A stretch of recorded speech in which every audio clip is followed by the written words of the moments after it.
Hello, amazing and wonderful people. You're welcome back to the channel. I am Fola. Guys, Nigeria versus Algeria. Tension, passion, and football drama, guys. These are the raw reactions from fans as the game unfolded. Sit back and enjoy. I told you people, I will do 15 frog jumps and shave my eyebrow if Nigeria loses today. And when I was making that bet, I knew very, very well that it is impossible for Nigeria to lose against Algeria. First of all, I want to ask you, who is an Algerian? What is an Algerian? Where is an Algerian? Does an Algerian play football like a Nigerian? No. Oh, Jesus. Lord have mercy. There's still a goal in this match. There's still a goal in this match. That I am very, very soft. That I am very, very soft. I'm very, very soft that there is still a goal. They are called the Super Eagles for a reason. There is no African country at the moment that has a name, Super, in front of their name. Only them. And that Super is in front of their name for a reason. You guys keep on shocking now. Some of you people are here watching me on YouTube and on Chic Shop. You are waiting for me to shave. Because I said I will shave and do frog jump if Nigeria loses. Shiri 0, final score. Final score, Shiri 0. Nonsense. One loaf. Nigeria just put on a footballing masterclass, bro. Destroying, completely dismantling Algeria. This was not a 2-0 game. I mean, just look at the stat. 3xG to 0. 5 big chances, they missed 3 of them. It took until the 80th minute for Algeria to have their first shot, let alone on target. This was an absolute stinker. But listen, I have to give Nigeria credit for that. Even though I expected a bit more from Algeria, Nigeria, their press was absolutely dominant. And then when Algeria tried to play long balls, this man was just sweeping it up. Ajayi as well. The game was still 0-0 though until Lucas Zidane, who I thought actually had a decent tournament, was actually having a decent game as well. But what he was thinking for the Osimhen goal, genuinely I'll never know, bro. He literally jumped over the ball. If you look at the image as Osimhen is just about to head the ball, he's actually in a good position. But then he just jumps and the ball goes over his head. Like, it wasn't like Osimhen put it into the far corner. He just went under him. I'm not taking anything away from Osimhen, by the way, who I think has been unbelievable this tournament. How this man is not playing for the biggest clubs in Europe. I'm not saying Galatasaray is not a big club. No disrespect to them. But this guy, he has the quality. He's up there, bro. He's probably a top 5 striker in the world, bro. Like, he should be playing for Barcelona, Real Madrid, Manchester. He should be playing for the teams that are competing to win the Champions League. So that's Senegal, Morocco, and now Nigeria in the semi-finals of the AFCON. They beat Algeria 2-0, fam. Osimhen and Adams on the score sheet. My word, were Algeria outclassed. Someone needs to talk about Iwobi and Bassi. The campaigns they're having at AFCON right now are nothing short of sensational. Iwobi, I've already told you guys, moving like Xavi, bro, for Nigeria, fam. Obviously, not to the same quality, but you know what I'm trying to say. He's dribbling, he's dictating, orchestrating for Nigeria. Bassi just being the brute defender he is. Nothing is getting past, bro. He's literally shouldering guys off the ball, making clearances, fam, aerially being unstoppable. We really have to big up what these two are doing for their country, fam. I really don't understand how these men didn't get into the World Cup. And then you have Osimhen, the game after all the controversy with him and Lookman. Obviously, you get me, there was a lot of kerfuffle around that, but him bagging and assisting in both the goals that sent Nigeria to the semi-finals of the AFCON, fam. He definitely heard that and was like, nah, man's gonna, you get me, step up for my country. And now we have Egypt versus Ivory Coast. Goodness me, this game's gonna be sweet. My sweepstake country in the AFCON. Egypt, do your thing, bruv. Knock out Diallo, broskies. Yandy Amande, go Liverpool. Arsenal, get Barcola. Thank you very much. Boys, at this point, with the way it's looking, only one team can save us from this Nigerian team. Only one team can save us from this vicious Nigerian team, this dangerous, this wicked Nigerian team. You know that team? 2009 Barcelona, team led by Pep Guardiola. That is the only team in football history that can save us from this Nigerian team. You play Algeria 90 minutes. Algeria haven't lost a single match in this Nations Cup. Haven't conceded a single goal in the Nations Cup. No shot on target for Algeria. Tiki-taka, ball possession, shots on target, goals, corners, doors won, everything in Nigeria. At this point in the CAF, I don't even sure why was playing this Nations Cup. Just give them the cup. Because I think they're going to win Morocco. I think they're going to beat Senegal, whosoever comes out of the other side. CAF, make the call. You have just one thing to do, make the call. Just call it 2009 Barcelona team. That is the only team that can beat the Nigerian team now. Just make the call. We're just wasting our time. Yeah, we're just wasting our time.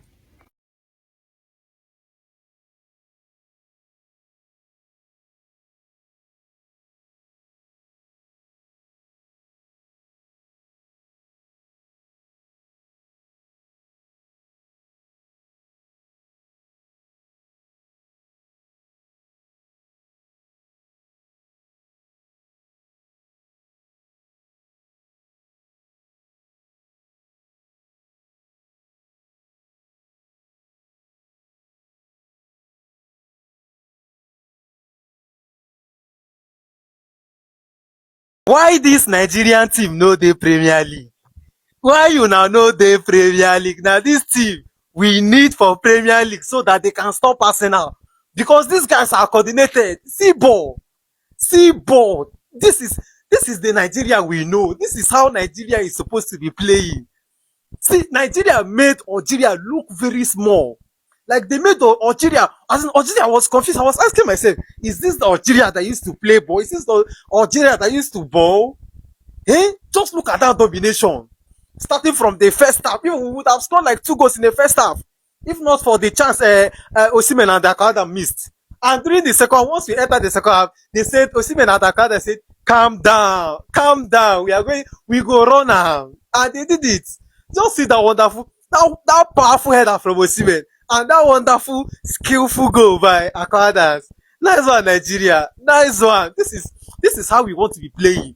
Next is Morocco. Morocco, Mona wait for us. We dey come. This AFCON belongs to us. You see this World Cup where we know they go. We go use this AFCON, take our home body. You understand? Nice one, Nigeria. This is a good game. This is a clean game. And I'm expecting this kind of performance against Morocco in our next game. Such a disappointing end to a really positive campaign. How can you not have a shot for 80 minutes? 80 minutes to have a shot. We got absolutely cooked, sauteed, fried, tagine, roasted, oven baked by Nigeria. They should have been 3-0 up at half time. I'm thinking, oh my God, we've somehow made it out the half, not conceding. And then we don't change nothing. I said before the game, you had to play 5 at the back, put Belid in there. Why on earth is Zarouki playing? Who on earth said Zarouki was the truth, by the way? Utter nonsense. He was shocking. And don't come for Mahrez, please, do not. Because what has Haj Musa done? Every time he's come on for him, all he's done is get booked. Like, Amora and Bonaja, they're the guys that have got no goals in this cup. Not Mahrez, who's got 3 and our top scorer. Honestly, poor Mazu was crying when he come off. We got dominated. When has Zarouki and Badawi together ever worked? You see the difference for Benassa. Play it up Delhi, for God's sake. That team we put out was far too attacking. Yes, we should have had a pen for the handball. I would have loved the pen just to get a shot on target. How's Ajayi got away with that? No VAR on that. But even if we got the pen and Mahrez scores it, we would have lost 4-1. So Nigeria battered us. They outplayed us from start to finish. They fully deserve that win. If Nigeria play like that, they can win the whole thing quite easily and avenge not making the World Cup. So good luck to the Super Eagles. But we were honking. No shots on target. We didn't even test Nwabali. He's their worst player. He's their worst player, the goalkeeper. He didn't have a save to make. Oh my God. Hey, this match was so dark to watch because this was just 90 minutes of Nigeria controlling and dominating the whole game. The first goal, Lucas Zidane has a complete stinker because this guy goes and jumps straight over the ball. And for the second goal, he just decides to go to sleep in the middle of the match. But the thing that hurts the most about this game is once again, we do not get to see an Algeria and Morocco semi-final. Same way we didn't get to watch this game in the Arab Cup. This game would have been the best game of the whole tournament. And once again, we've been robbed of it. FIFA, I don't care what the rules are, bro. If you were able to rig the World Cup for Argentina, and you should be able to get Nigeria in the World Cup. Because in today's game of Nigeria versus Algeria, Victor Osimhen had a goal and an assist because the ball is on the left wing. And as the ball gets crossed and the ball is flying up in the air, Victor Osimhen starts singing, I believe I can fly. This brother went up so high, I thought he was turning into a real eagle. But as he gets his head on the ball, he shoots it towards the floor. And for some reason, Zidane's son decides to jump over the ball. And as he's up in the air doing a jumping jack, the ball goes to the back of the net. But once again, Victor Osimhen's on the breakaway. But he decides to square the ball. And it leaves Adams on a one-on-one with Zinedine Zidane's son. And this is when Adams says, I am never going to be able to break Zinedine Zidane's ankles. So I'm going to break his son's. And leaves that brother on the floor. Only to finish the game. This Nigeria team, bro, they are on top form. Morocco versus Nigeria is about to be absolute cinema.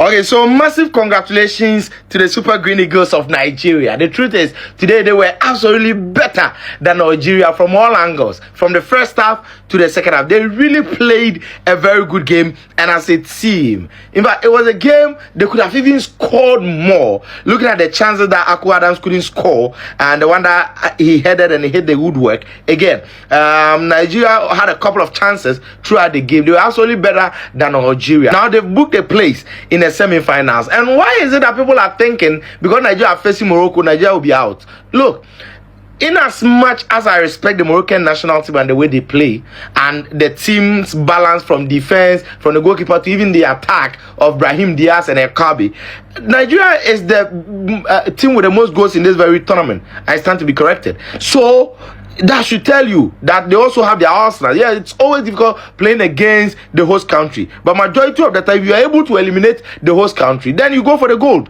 So it is a very good win for Nigeria. They'll have to celebrate this now, but it doesn't mean they'll be out in the semi-finals. Honestly, Morocco will face a very tough challenge from this Nigerian side, particularly the attack.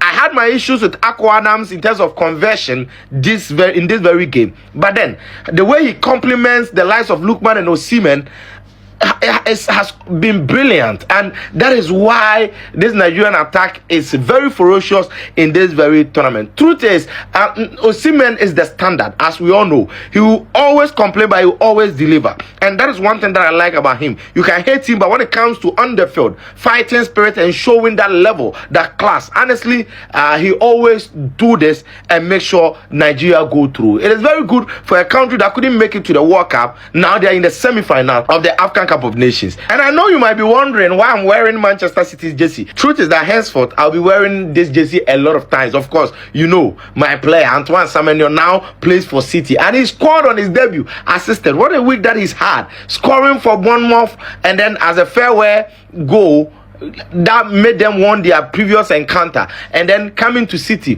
on a private jet with his wife, and after that reception and that warm welcome, fast forward on his debut game, he scored and assisted, and it makes me feel good as a Ghanaian. So right now, I'll be covering a lot of Manchester City stories, you know. That's it. This is a disgrace. Algeria, no shot on target. I said, give me this cup.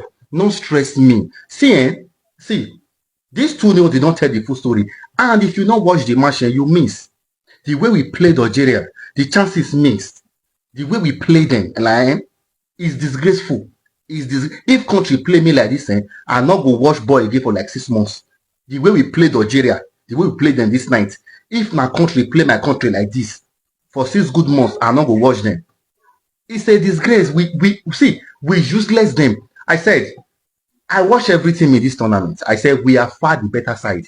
The way we play football, we control games. We are not afraid to attack. We not the fear. What this coach has done in 1 year, he deserves an award. The confidence in the team. What Eritrea has done in 1 year, he deserves an award. The way we play football. The league play, the attack, the midfield, it won't be look like Cristiano Ronaldo. It won't be look like Messi. I'm telling you, you cannot criticize anybody in this team currently now. Everybody knows their job. Everybody knows their job. I'm telling you the truth. He pay me say we not go walk up. He pay me say God in heaven. He pay me say this man not quick come. We don't go walk up. That's just it. How can you beat a team like this? No shot on target for full 90 minutes. Algeria of 4 people. Wow. Give me the cup. I need it. Don't stress me. That's it.